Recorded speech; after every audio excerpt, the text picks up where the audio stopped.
my shelter in the globe. With your Pip-Boy on your wrist, my love. You're the Vault I love. Well, hello again, my little devils. You came back. I'm glad. If you're just now finding the signal, welcome to the family, sugar. Pull up a chair. The fire's just getting started. Now, you may want to start with Holotape 1, but maybe you're the type who jumps in feet first and figures it out as you go along. Honestly, I can respect that. Last time we left our boy Nate, he was barely holding together. Raw, broken, talking to a Pip-Boy recorder in an empty vault, just trying to find something to hold on to. I won't sugarcoat it. That first tape was hard to hear. But this one's different. You see, somewhere between that first entry and this one, something shifted in him. The grief, it's still there. It ain't going nowhere. But something else showed up too. Something that don't ask permission. And it certainly won't apologize for taking charge. The soldier woke up. So settle in, my little devils. Tape 2 is now rolling. October 23rd, 2287. This is the second entry of the day. My first was a bit too raw, too emotional. I won't find Sean on emotion. I have to be smart. 2287? At least, that's what the Pip-Boy says anyway. I thought it had to be a system glitch. Cryo probably fried the clock during reboot or something. But then, I saw it again, on the cryo terminal. Same date, same time, and I just didn't want to look at it again. Because if it's real, if 210 years have really gone by for everyone I know, everyone I ever loved, I mean, for me, it feels like just a few minutes have passed since we raced into the vault, since the bombs fell. I just can't think about it right now. So, I did what I always do when reality breaks. I focused, I adapted, and I found a reason to keep going. Sean is alive. He has to be. They didn't kill me because I was their backup plan. That bastard said so himself. I have no way to know how much time had gone by, but they never came back for me. So, I must still be the backup plan that's viable for them. Well, that was a grave mistake on their part. They thought they were leaving behind a grieving father. But what they woke up in me instead is the killer that I know I can be. The killer that's now hunting them. I'm going to find Sean, and I'm going to bury the ones who took him. Vault 111 isn't a shelter. I know that now.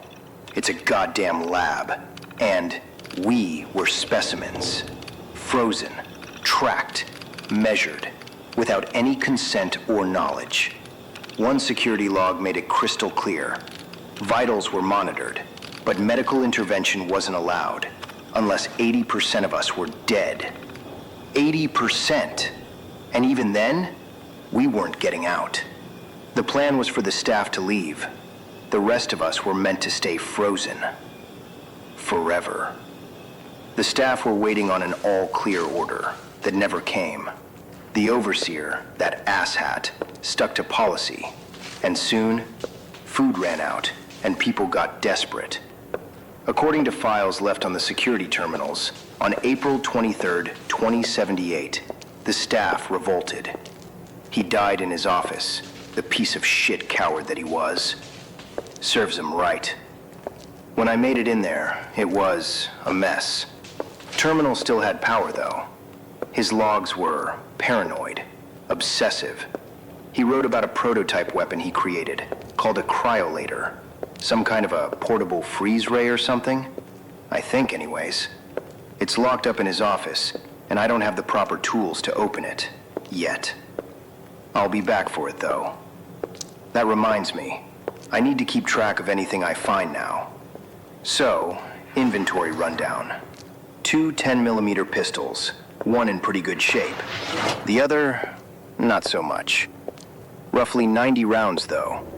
4 stim packs, some Rad-X, a couple bottles of purified water, and, by some miracle, a few sealed cram packs. Preservatives for the win. I also found 2 security batons. One outside the cafeteria, the other by the generator hall. I used one to bash some gigantic cockroaches. I'd always heard it said cockroaches and fancy lad snack cakes would survive a nuclear blast. Well, I can check giant roaches off the bingo card, but no snack cakes yet. Found something else too. A holotape still loaded in the kitchen rec terminal. Red Menace. Ramirez. Ramirez and I used to play it between ops, when we had mission downtime. Man, I miss that guy. Finding that tape put a smile on my face, and I didn't think that would be possible. I didn't think I'd feel anything but rage. I took that tape. Call it sentiment, call it weakness, but right now, it's something to hold on to. Hope. It's all I've got now. I made my way back to the cryo chamber, straight to her pod. Nora's body is right there, still holding the spot where Sean used to be. She tried to stop them. She tried to protect our son. He shot her. 1 round, clean, center mass, big bore revolver, 44 maybe. No hesitation. The guy was trained, scar across his face, but no fear, no emotion. I've seen soldiers like that in the field, cold, calculated, and without remorse. People that stopped worrying about right and wrong, about humanity, long ago. He's the kind of guy the world can do without. Lucky for the world, I'm just the guy to remove him from it. I found this Pip-Boy on a corpse by the exit. Synced it up. I've done all I can do down here. I don't know what they wanted with Sean, or why they left me alive. But I know this. Sean is my frickin' son. I will tear through whatever is left of the world up there to find him and bring him home. I'm going topside. I'm going home. Well now, that's more like it. I told y'all something shifted, and I meant it. That man went from barely stringing words together to rattling off inventory like he's briefing a strike team, all while processing the end of his world and the murder of his wife. I'll be honest with you. I've met a lot of people out here in the wasteland. Hard people, broken people, people who rebuilt themselves out of whatever scraps were left after life got through with them. But Nate Campbell? Sugar, he might just be the most dangerous kind of them all. The kind that has absolutely nothing left to lose, and the ultimate reason to live. Now, that fella he described, the one with the scar, cold eyes, big bore revolver, no hesitation.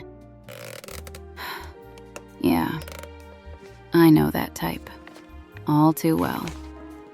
The world has too many of those folks as it is. Something tells me that particular fella has a meeting in his future. A reckoning. And I can't imagine Nate's gonna be too forgiving, neither. Now, your gal Dusty has a favor to ask of ya. If you've got something to say, a question, a thought, maybe just need to get something off your chest, the courier network is open. I won't pretend the mail system out here is what it used to be. I work with what I've got. Gmail, the Yahoo writer, that Hotmail girl, the old coot Proton postman, and the perpetually tardy Outlook Express. Between the 5 of them, something usually gets through. Eventually. Usually. Whichever courier service you choose to use, drop me a letter. Let me know what you think about this little show. About our boy Nate. About me.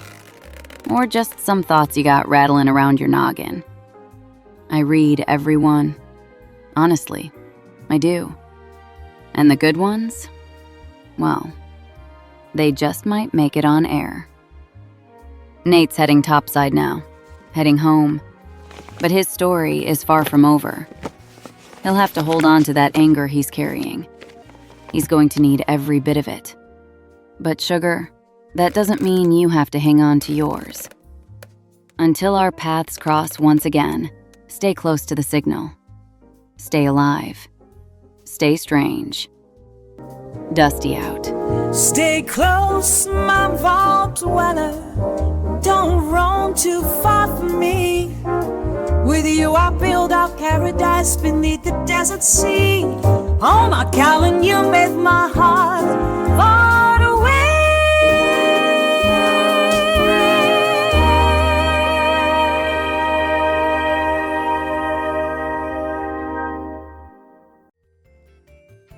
This is Garrett Klein, the one-man creative force behind the Dusty Signal podcast and the solo creator for Classic Me Studio. The Dusty Signal is a fan fiction audio drama that's set in the Fallout 4 universe. Fallout and all related properties are owned by Bethesda Game Studios, and no copyright infringement is intended. This is and always will be a free, non-commercial production. Created, written, and produced by Garrett Klein for Classic Me Studio. Voices were created using 11 Labs AI voice technology. Original song, Vaulted Heart, was created using 11 Labs music generation software. Sound design from Audio Hero, 11 Labs, and My Imagination. Genuinely thank you for listening, and I hope you're enjoying it.